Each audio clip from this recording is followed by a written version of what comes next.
Заслуженную награду за первое место в телевикторине «Достояние республики» получила команда из Инты.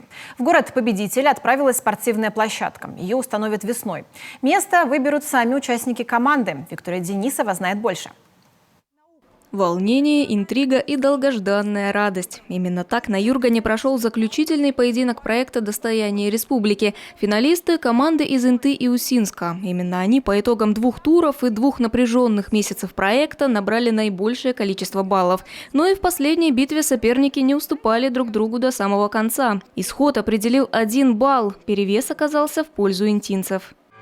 Кто же стал победителем? Ну, в 1 балл! В 1 балл! Выиграла у нас Инта! Ура! Ну что ж, вот они эмоции.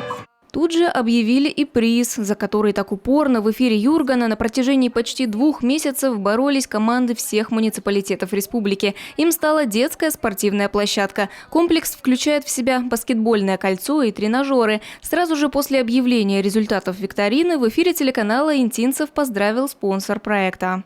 Поздравляю вас с заслуженной победой, которая была одержана в нелегкой борьбе с достойными соперниками. В год столетнего юбилея республики эта победа еще более поднимет и укрепит праздничное настроение жителям всего района.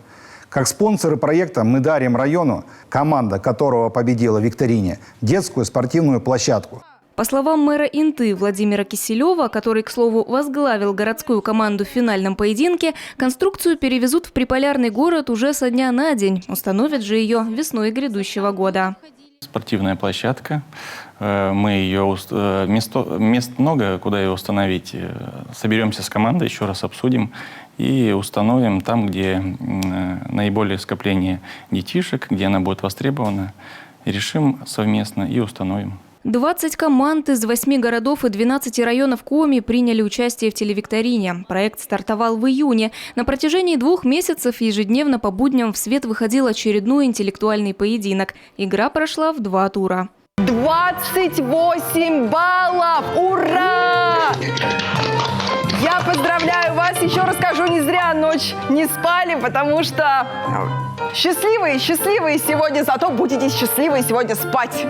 Съемочная группа телеканала работала над проектом и за пределами студии. Команда Юргана выезжала в Карткиросский, Усть-Вымский, Сыктывдинский и Усть-Куломский районы. Успели побывать в Кайгородке, Княжпогосте и Сысольском районе. Муниципалитеты готовили специальные площадки. Гостей встречали коми-шаньгами, песнями да плясками. Домик с крылечком, дым над трубой, а на крылечке родное сердечко, туман над рекой. История Коми, традиции и обычаи Северного края. Всего около 300 вопросов составили специально для телевикторины. Над ними работали сотрудники библиотек и музеев республики, ученые, историки, творческая команда телеканала «Юрган». Участники готовились к игре не меньше. Каждая команда готовила видеоролики о своих городах и селах. Это был проект-презентация, потому что каждый муниципалитет готовился к своему выпуску. Они делали ролики о родном городе, о селе, да, там они делали какие-то поздравительные открытки, они готовили даже музыкальные номера. И все это было в каждом, получается, выпуске. За счет этого это не была просто викторина, это было такой, на самом деле, объединяющий праздничный юбилейный проект. По словам Александра Кузнецова, «Достояние республики» – проект долгоиграющий. Успех и опыт, полученные в ходе работы над ним в этом году, послужат подспорьем для воплощения новых идей в будущем. Виктория Денисова, Павел Фетисов, телеканал «Юрган».